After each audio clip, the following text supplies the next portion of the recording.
Hi, this is DIY Manual. Today we're going to talk about how to increase your pH without affecting the alkalinity. So basically, if you add chemical to your pool, either baking soda or muriatic acid or dry acid, you're going to affect both pH and alkalinity. So it's either both pH and alkalinity goes down or both pH and alkalinity goes up. But if your alkalinity is already on the proper level and your pH is still low, the only way you can increase it without affecting your alkalinity is by airing your water. So you can either have a waterfall in your pool, or you can just splash around. Maybe you could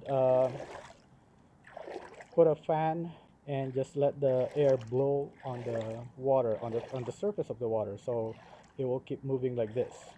Okay, so what I did for my above ground pool is I just created a small let me show you. I just bent this little pipe, and basically I just put it right where the output is. This is a Chem Connect. So what I did is I just leave it like this,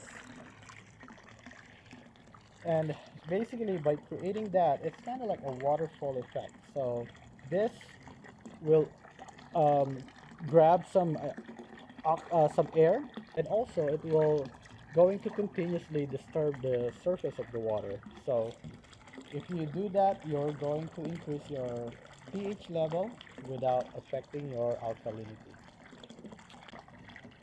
I noticed that when I do this in my pool, like throughout the whole day, if I leave it like this, I can increase my pH level from 7.2 to around 7.6 to 7.7 just the whole day doing this thing. So it's a very effective way of doing it without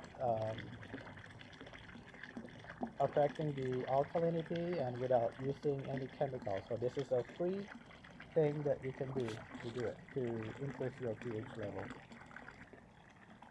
So if you found this video helpful, please click on the like and the subscribe button to help my channel, and thank you for watching.